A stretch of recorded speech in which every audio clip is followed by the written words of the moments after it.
ಇದು ಜಗತ್ತಿಗೆ ಪ್ರಚಾರ ಆಗ್ಬೇಕಾದ್ರೆ ಹೇಳಿ ನನಗೆ ಈ ಮಾಧ್ಯಮ ಸರಿಯಾದ ಮಾಧ್ಯಮ ಅಂತ ಅನಿಸ್ತು. ಹಾಗಾಗಿ ಇದನ್ನ ಬಳಸ್ಕೊಂಡೆ. ನಿಮ್ಮೆಲ್ಲರ ಶುಭ ಆಶೀರ್ವಾದ, ಶುಭ ಹಾರೈಕೆ, ಆಶೀರ್ವಾದ ಸದಾ ಯಕ್ಷಗಾನದ ಮೇಲಿರಲಿ, ಕಲಾವಿದಗಳ ಮೇಲೆ ಇರಲಿ ಅಂತ ಹೇಳಲಿಕ್ಕೆ ಇಷ್ಟಪಡ್ತೇನೆ. ಧನ್ಯವಾದ. ಸಾಧ್ಯ ಇಲ್ಲ ಅಂತ ನನಗೆ ಗೊತ್ತಾಗಿದೆ ಆಲ್ರೆಡಿ. ಸೊ ಈ ಪ್ರಯತ್ನ, ಈ ಸಾಹಸಕ್ಕೆ ನಾನು ಮತ್ತೆ ಹೋಗ್ತೀನಿಲ್ಲೋ ಗೊತ್ತಿಲ್ಲ.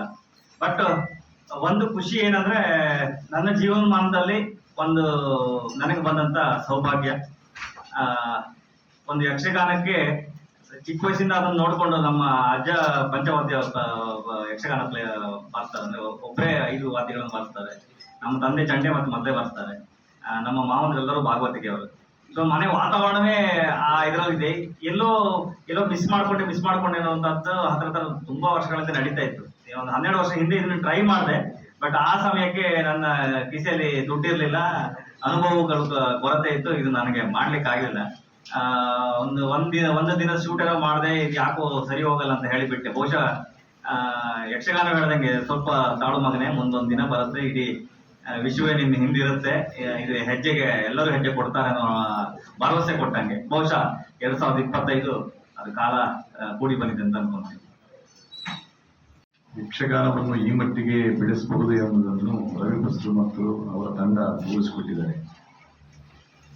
ರವಿಯಣ್ಣ ಹೇಳಿದ ಹಾಗೆ ಯಕ್ಷಗಾನೀಯವಾಗಿ ಅದನ್ನು ಬೆಳೆಸಿಕೊಂಡು ಯಾವ ರೀತಿ ಬೆಳೆಸಬಹುದು ಇದನ್ನು ಪ್ರಪಂಚಕ್ಕೆ. ನಾವು ಮೇಡಮ್ ಕೇಳಿದ ಹಾಗೆ ಕಾಂತಾರ ಫಿಲ್ಮ್ನ ಎಫೆಕ್ಟ್ ಹೌದು ನೋಡಿ. ಕಾಂತಾರ ಫಿಲ್ಮ್ ಬಂದ ನಂತರ ನಮ್ಮ ದೈವಾರಾಧನೆ ಮತ್ತೆ ಈ ನಮ್ಮ ಸಾಂಸ್ಕೃತಿಕ ಕಲೆಗಳಿಗೆ ಯಾವ ರೀತಿಯ ಮನ್ನಣೆ ವಿಶ್ವಮಟ್ಟದಲ್ಲಿ ಸಿಕ್ಕಿದೆ ಅನ್ನೋದಕ್ಕೆ ನಾನು ಬೇರೆ ಹೇಳಬೇಕಾಗಿಲ್ಲ ನಾವು. ಆದ ಕಾರಣ ಯಕ್ಷಗಾನ ಕಲೆ ಮತ್ತೆ ಕಲಾವಿದರು ಎಲ್ಲರನ್ನು ಅವರ ಮನದಾಳದ ಮಾತನ್ನು ಹೇಳಿದ್ರೆ, ಯಾಕಂತ ಹೇಳಿದ್ರೆ ನಾವು ಯಾರು ಏನೇ ಮಾಡೋದಿದ್ರು, ಯಾವ ಫೀಲ್ಡ್ ಅಲ್ಲಿ ಇದ್ರು ಕೂಡ, ಅದಕ್ಕೆ ಆಗ್ಲಿ ಸಾಂಸ್ಕೃತಿಕ ಆಗ್ಲಿ ಸಾಮಾಜಿಕವಾಗಿರ್ಲಿ, ಯಾವುದೇ ಧಾರ್ಮಿಕವಾಗಿ ಯಾರೇ ಕರಾವಳಿಯ ಜನತೆ ನಾವಿದ್ರು ಕೂಡ, ಶಿವಮೊಗ್ಗ, ಕುಂದಾಪುರ, ಉಡುಪಿ, ಕಾಸರಗೋಡು ಈ ಜಿಲ್ಲೆಯವರು, ಇದಕ್ಕೆ ಮೂಲ ಬೇಸ್ ಯಕ್ಷಗಾನ. ಅದನ್ನು ನಾವು ಯಾವತ್ತೂ ಮರೆಯಲಿಕ್ಕೆ ಸಾಧ್ಯ ಇಲ್ಲ. ಆದ ಕಾರಣ ಅಂಥದ್ದನ್ನೊಂದು ಈ ಮಟ್ಟಿಗೆ ತೋರಿಸಲಿಕ್ಕಾಗುತ್ತೆ ಅಂತೇಳಿ ರವಿ ಬಸ್ರೂರ್ ಅವರ ಇಡೀ ತಂಡ ರಾತ್ರಿ ಹೇಗಲು ದುಡಿದು ಬಹಳ ಮೆಚ್ಚುಗೆ ಗಳಿಸ್ತಾ ಇದೆ. ನನ್ನ ಪಾತ್ರ ಕೂಡ ಅದರಲ್ಲಿ ನಾನು ಒಂದು ಹಾಡನ್ನು ಹಾಡಿದ್ದೇನೆ. ಬಹಳ ಇಷ್ಟ ಆಯ್ತು ನನಗೆ. ಅಂದ್ರೆ ಅದನ್ನು ಫಿಲ್ಮ್ ಸ್ಟೈಲ್ ಹಾಡಿಸಲಿಲ್ಲ, ನನಗೆ ಅದು ಖುಷಿ ಆಯ್ತು. ಈಗ ನಾವು ಬೇರೆ ಬೇರೆ ಫಿಲ್ಮ್ಗಳಲ್ಲಿ, ನಮ್ಮ ತುಳು ಫಿಲ್ಮ್, ಕನ್ನಡ ಫಿಲ್ಮ್ಗಳಲ್ಲಿ ನನ್ನ ಕರೆಯಿದ್ರೆ ನಾನು ಹಾಡಿದ್ದೇನೆ. ಆದ್ರೆ ಇದನ್ನು ಯಕ್ಷಗಾನೀಯವಾಗೇ ಹಾಡಿಸಿದ್ದಾರೆ, ಯಕ್ಷಗಾನೀಯ ಶೈಲಿಯಲ್ಲೇ ಹಾಡಿಸಿದ್ದಾರೆ. ಎಲ್ಲೂ ಈಗ ನಟ ಶಿವರಾಜ್ ಕುಮಾರ್ ಅವರು ಇದರಲ್ಲಿ ಆಕ್ಟ್ ಮಾಡೋದು ಬಹಳ ವಿಶೇಷ. ಅವರನ್ನು ಕೂಡ ಫಿಲ್ಮ್ ಸ್ಟೈಲ್ ತರಲಿಲ್ಲ, ಇದಕ್ಕೆ ಯಕ್ಷಗಾನ ವೇಷವನ್ನು ಧರಿಸಿ ಇದಕ್ಕೆ ತಂದಿದ್ದಾರೆ. ಎಲ್ಲೂ ಯಕ್ಷಗಾನಕ್ಕೆ ಎಲ್ಲಿನಂತೂ ಲೋಪ ಆಗದ ಹಾಗೆ ಹೊಸತನಕ್ಕೆ ಮುಂದಿನ ಜನರೇಷನ್ಗೆ ಮತ್ತೆ ಯಕ್ಷಗಾನವನ್ನು ಸಾಮಾನ್ಯ ಒಂದು ಯಕ್ಷಗಾನದ ಒಂದು ಗಂಧಗಾಡಿ ಇಲ್ಲದವರು ಕೂಡ ನೋಡುವಂತಹ ಒಂದು ಪರಿಸ್ಥಿತಿಯನ್ನು ರವಿ ಬಸ್ರೂರ್ ತಂಡ ಮಾಡಿಕೊಟ್ಟಿದೆ ಅಂತ ಬಹಳ ಹೆಮ್ಮೆಯಿಂದ ಸಂತೋಷದಿಂದ ಹೇಳ್ತೇನೆ. ನಾನು ಕೂಡ ಈ ಮೂಲಕ ಅಭಿನಂದಿಸ್ತೇನೆ. ನಾವೆಲ್ಲರೂ ಇದಕ್ಕೆ ದೊಡ್ಡ ರೀತಿಯಲ್ಲಿ ಸಪೋರ್ಟ್ ಮಾಡ್ಬೇಕೆನ್ನುವುದು ನನ್ನ ಕೂಡ ಒಂದು ಉಪಕರಣ ಮನೆ. ಬಹುಶಃ ಅಂಟಿಲ್ಲ. ಆ ಅಂಟಿದ್ದಕ್ಕೋಸ್ಕರವೇ ವರ್ಷಕ್ಕೊಂದು ಸಿನಿಮಾ ಮಾಡೋದ್ರ ಮೂಲಕ, ಒಂದು ಸಿನಿಮಾ ಮಾಡೋದ್ರ ಮೂಲಕ 4,000 ನಾನು ಲೆಕ್ಕ ಹಾಕಿದವರಿಗೆ 3,500 ಇಂದ 4,000 ಕುಟುಂಬಗಳು ಬದುಕುತ್ತೆ. ಸೊ ಈ ದಿಕ್ಕಿನಲ್ಲಿ ನಾನು ಯಾಕೆ ಹೆಜ್ಜೆ ಇಡಬಾರದು? ಒಂದು ಸಿನಿಮಾ ಮಾಡೋದ್ರ ಮೂಲಕ 4,000 ಜನ ಬದುಕ್ತಾರೆ ಅನ್ನೋದಾದ್ರೆ, 4,000 ಕುಟುಂಬಗಳು ಬದುಕ್ತಾರೆ ಅನ್ನೋದಾದ್ರೆ ನಾನು ಯಾಕೆ ಮಾಡ್ಬೋದು ಅಂತ ವರ್ಷಕ್ಕೊಂದು ಸಿನಿಮಾ ಮಾಡುವಂತ ಹವ್ಯಾಸ ಇಟ್ಕೊಂಡೆ. ಇದು ನಮ್ಮ ತಂಡದ ಟೋಟಲ್ ಇದು 6ನೇ ಸಿನಿಮಾ. ಈ ಸಿನಿಮಾ ನಮ್ಗೆ ಇನ್ನೂ ಹೆಮ್ಮೆ ಅನ್ಸೋದು ಏನಂತ ಹೇಳಿದ್ರೆ, ಇಷ್ಟು ವರ್ಷ ನಾವು ಅದರಿಂದ ಏನೆಲ್ಲ ಗಳಿಸಿದ್ದೀವಿ, ಏನೋ ಒಂದಿಷ್ಟು ನಾಲೆಡ್ಜ್ಗಳನ್ನ ಗಳಿಸಿದ್ದೀವಿ, ಅದೆಲ್ಲದು ಒಂದು ಸಣ್ಣ ಋಣಭಾರವನ್ನು, ಅಳಿಲು ಸೇವೆ ಯಕ್ಷಗಾನಕ್ಕೆ ನಮ್ಮ ಕಡೆಯಿಂದ ಇರ್ಲಿ ಅನ್ನೋ ರೀತಿಯಲ್ಲಿ ನಾವು ಈ ಪ್ರಯತ್ನವನ್ನು ಮಾಡಿದ್ವಿ. ಉದ್ದೇಶವು ಪ್ರತಿ ಸಲವೂ ಕೆರೆ ನೀರನ್ನ ಕೆರೆ ಚೆಲ್ಲಿ ಅಂತ ಅಷ್ಟೇ, ನಮ್ಗೆ ಬೇರೆ ಏನು ಗೊತ್ತಿಲ್ಲ. ಸಿನಿಮಾದ ಮೂಲಕ ದುಡಿತೀವಿ, ಸಿನಿಮಾದಲ್ಲೇ ಕಳೀಬೇಕು.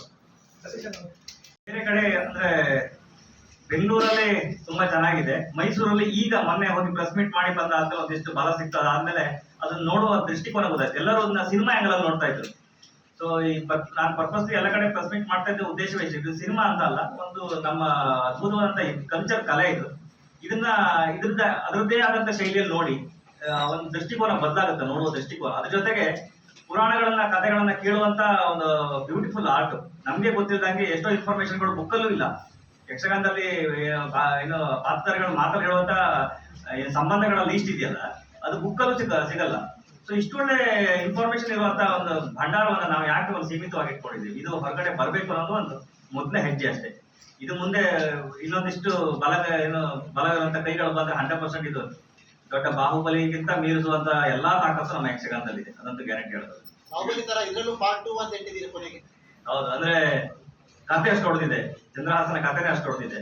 ಸೊ ಮಾಡುವಂತ ಎಲ್ಲಾ ತಾಕತ್ಗಳಿದೆ ಅದಕ್ಕೆ. ಯಾವಾಗ ಎಕ್ಸ್ಪೆಕ್ಟ್ ಮಾಡ್ಬೋದು ಸರ್? ಖಂಡಿತ ಪಾರ್ಟ್ 1 ಅನ್ನ ಇಡೀ ಪ್ರಪಂಚ ನೋಡೋದಾಗ್ಲಿ. ಖಂಡಿತ ನೋಡುತ್ತೆ, ಯಾಕಂದ್ರೆ ನಂಗೆ ಸಿಕ್ಕಿರೋ ರಿವ್ಯೂಸ್ ಪ್ರಕಾರ ಪಾಸಿಟಿವ್ ರಿವ್ಯೂಸ್ ಎಲ್ಲ ಕಡೆ ಕೇಳಿ ಅದೇ ನಮ್ಮ ಭಾಗ್ಯ ಸರ್. ಅಂದ್ರೆ ನಾವು ಅದಕ್ಕೋಸ್ಕರ ಟ್ರೈಲರ್ ಬಿಡ್ಲಿಲ್ಲ, ಅದೇ ಉದ್ದೇಶಕ್ಕೆ. ಏನಂದ್ರೆ ಒಂದು ಯಕ್ಷಗಾನ ಇಲ್ಲಿ ತನಕ ನೋಡಿದಂತ ದೃಷ್ಟಿಕೋನ, ನಾನ್ ತೋರಿಸುವಂತ ದೃಷ್ಟಿಕೋನ ಎರಡು ಅವರಿಗೆ ಮಿಸ್ಗೈಡ್ ಆಗ್ಬಾರ್ದು. ಅವರಲ್ಲಿ ಬಂದು ಪ್ರಪ್ರಥಮವಾಗಿ ಆ ಸ್ಕ್ರೀನ್ ನೋಡಿದವಾಗ ಅವ್ರಿಗೆ ಆ ಖುಷಿ ಆಗಿ ಅದಾದ್ಮೇಲೆ ಆ ರಿಪೋರ್ಟ್ ಮೇಲೆ ನಾನು ಪ್ರಚಾರ ಮಾಡುವಂತ ಹೇಳಿ ಶುರು ಮಾಡಿದ್ವಿ. ಯಾವಾಗ ಫಸ್ಟ್ ಡೇ ನಮ್ಗೆ ಫಸ್ಟ್ ಶೋ ನೋಡ್ಕೊಂಡು ಬಂದವರು ಬೆಂಗಳೂರು ಆಡಿಯನ್ಸ್ ಹೊರಗಡೆ ಬಂದವರು ಅವ್ರ ಎಕ್ಸೈಟ್ಮೆಂಟ್ ಕಂಡು ಓಕೆ ನಾವು ಗೆದ್ವಿ ಅಂತ ನಮ್ಗೆಲ್ಲ ಅನ್ಸಿದೆ. ಅಂದ್ರೆ ನಮ್ಮ ಭಾಗದವ್ರಿಗೆ ಖಂಡಿತ ಇದ್ರ ಬಗ್ಗೆ ಒಲವು ಗೌರವ ಎಲ್ಲ ಇದೆ. ಉಳಿದವರು ಅದನ್ನ ಆ ಆಂಗಲ್ ಅಲ್ಲೇ ನೋಡ್ಬೇಕಲ್ಲ, ಅದು ನಮ್ಗೆ ಚಾಲೆಂಜ್ ಇದ್ದಿದ್ದು. ಮೇಡಮ್ ಗೊತ್ತಾಗಿದೆ. 100%. ಯಾಕಂದ್ರೆ ಒಂದು ಕಲ್ಚರ್ ರೂಟೆಡ್ ಟಾಪಿಕ್ ಅನ್ನ ಎಲಾಬ್ರೇಟ್ ಮಾಡಿ ಪ್ರಪಂಚಕ್ಕೆ ತೋರಿಸುವಂತ ಒಂದು ದೊಡ್ಡ ಮಟ್ಟದ ಯಶಸ್ಸು ಕಂಡಿದ್ದು ಕಾಂತಾರ. ಅದರಿಂದ ಇನ್ಫ್ಲೂಯೆನ್ಸ್ ಆಗಿ ನಾವು ಬಂದ್ವಿ ಅಂತ ಹೇಳೋದು ತಪ್ಪಾಗ್ಲಿಕ್ಕಿಲ್ಲ. ಯಾಕಂದ್ರೆ ಹೇಳಿದ್ರೆ ಒಂದು ಆ ದಾರಿ ನಮ್ಗೆ ಇನ್ನೊಂದು ದಾರಿಗೆ ಮಾಡಿಕೊಡುವಂಥದ್ದು. ಸೊ ಇಲ್ಲಿ ನಾನು ಹೊರಟಂತ ದಿಕ್ಕು 12 ವರ್ಷ ಹಿಂದೆ ನಾನು ಪ್ರಯತ್ನ ಮಾಡಿದ್ದು ಅದಕ್ಕೋಶ ಬಲ ಕಾಂತಾರ ಆಗಿರ್ಬೋದಲ್ಲ, ಕಾಂತಾರ ಆಗಿದೆ ಅಂತ ಹೇಳ್ತೀನಿ. ಸೊ ಯಾಕಂತ ಹೇಳಿದ್ರೆ ಈ ತರದ ಎಷ್ಟೋ ರೂಟೆಡ್ ಕಲ್ಚರ್ ಆರ್ಟ್ ನಮ್ಮ ಕರ್ನಾಟಕದ ತುಂಬಾ ಭಾಗದಲ್ಲಿದೆ. ಉದಾಹರಣೆಗೆ ನಮ್ಮ ನಾರ್ತ್ ಕರ್ನಾಟಕದಲ್ಲಿ ಬಯಲಾಟ ಇದೆ. ಸೊ ಇದನ್ನ ನೋಡಿ ಇನ್ಸ್ಪೈರ್ ಆಗಿ ಅಲ್ಲಿ ಆ ಕಲೆ ಅಟ್ಲೀಸ್ಟ್ ಹೊರಗಡೆ ಬರ್ಲಿ. ಎಲ್ಲೋ ಅಂದ್ರೆ ಸೀಮಿತವಾಗಿರುವಂತ ಆರ್ಟ್ಗಳು ಹೊರಗಡೆ ಬಂದ್ರೆ ಒಂದಿಷ್ಟು ನಮ್ಮನ್ನ ನೋಡುವ ದೃಷ್ಟಿಕೋನಗಳು ಪ್ರಪಂಚದ ಆಂಗಲ್ ಅಲ್ಲಿ. ಸೊ ಈ ವಿಭಾಗದಲ್ಲೂ ಫಾರಿನ್ ಕಂಟ್ರೀಸ್ ಇಲ್ಲಿ ಬಂದು ಕಲಿಯೋ ತರ ಆಗಲಿ. ಅಂದ್ರೆ ಒಂದು ಮಾತುಗಾರಿಕೆ ಇರಲಿ, ಭಾಗವತಿಕೆ ಇರಲಿ, ಸಾಹಿತ್ಯ ಇರಲಿ, ಅಷ್ಟು ಪರಿಪೂರ್ಣವಾಗಿ ಛಂದಸ್ಗಳನ್ನ ಬಳಸಿ ಸಾಹಿತ್ಯ ನನ್ನ ಜೀವನ ಈ ತನಕ 140 ಸಿನಿಮಾ ಮಾಡಿದ್ದೀನಿ.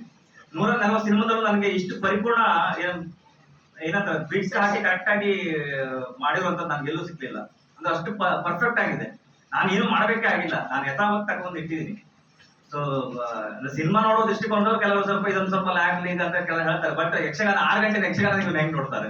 ಸೊ 6 ಗಂಟೆ ಯಕ್ಷಗಾನದ ಸ್ಕ್ವೀಸ್ ಮಾಡಿ 2.5 ಗಂಟೆ ತಗೊಂಡ್ಬಂದಿದ್ದೀನಿ. ಸೊ ಇಲ್ಲಿ ಯಕ್ಷಗಾನ ನೋಡುವಂತ ದೃಷ್ಟಿಕೋನವೇ ಹುಟ್ಟಬೇಕು ಅಂತ. ಅಟ್ಲೀಸ್ಟ್ ಆ 6 ತಿಂಗಳ ಕಾಲ ಅವ್ರಿಗೆ ಏನು ದುಡಿಮೆ ಇಲ್ಲ. ಈ ತರದ ಸಿನಿಮಾಗಳು ಬಂದಾಗ ಅಟ್ಲೀಸ್ಟ್ ಆ ಕಲಾವಿದರಿಗೆ ನನ್ಗೆ ಬಹಳ ಹೆಮ್ಮೆ ಇದೆ. ಅಂದ್ರೆ ಲಾಸ್ಟ್ ವರ್ಷ ನನ್ನ ದುಡಿಮೆ ಏನಿದೆ ಯಕ್ಷಗಾನಕ್ಕೆ ಹೋಯ್ತಲ್ಲ ಅಂತ ಒಂದು ಖುಷಿ ಇದೆ ನನಗೆ.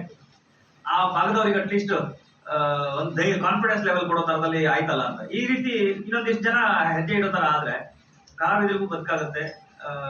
ರಂಗಸ್ಥಳದಲ್ಲಿ ಹಾರ್ಟ್ ಅಟ್ಯಾಕ್ ಆಗಿ ಸುತ್ತೋದವ್ರು ನೋಡಿದೀವಿ ನಾವು, ಹೀರೋದವ್ರು.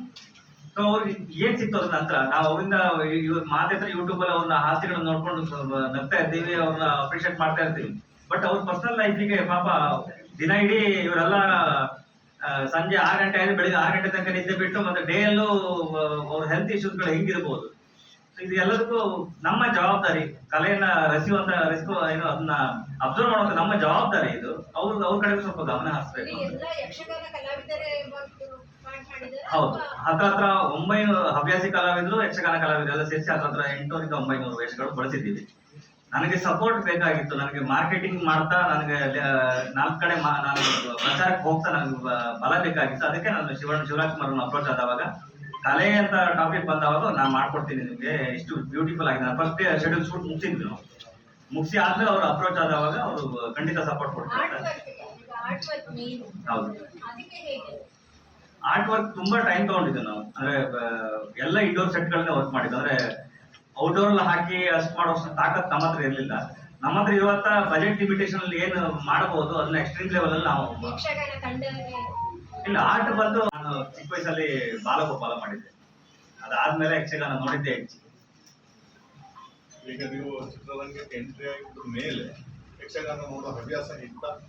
ಊರಿಗೆ ಬಂದಾಗ ಅದಕ್ಕೆ ಸರ್ವೇ ಸಾಮಾನ್ಯ. ನಮ್ಮಲ್ಲಿ ಅಮ್ಮನವ್ರ ದೇವಸ್ಥಾನ ಅಂತ ಇದೆ, ಅದು ಯಕ್ಷಗಾನಕ್ಕೆ ಅದು ಫೇಮಸ್ ಜಾಗ. ಸೊ ಏನೇ ಇದು ರಾತ್ರಿ ನಮ್ಗೆ ಕೆಲಸ ಮಾಡ್ತಾ ಬೋರ್ ಆಯ್ತಾರ ಅಂದ್ರೆ ಅಲ್ಲಿ ಬರ್ತೀವಿ, ಅಲ್ಲಿ ಬಂದು ನೋಡ್ಕೊಂಡು ಹೋಗ್ತೀವಿ. ನಮ್ಮಲ್ಲಿ ಯಕ್ಷಗಾನ ಜಾಸ್ತಿ ಆಗುತ್ತೆ. ದೇವಸ್ಥಾನದ 2-3 ಬೇಸ್ಮೆಂಟ್ ಇದೆ, ಆ ಬೇಸ್ಮೆಂಟ್ ಅಲ್ಲಿ ನಡೀತಾ ಇರೋದು. ಇಲ್ಲಾಂದ್ರೆ ನಮ್ದು ಗಾಂಧಿ ಮೈದಾನ ಇದ್ದೇ ಇದೆ.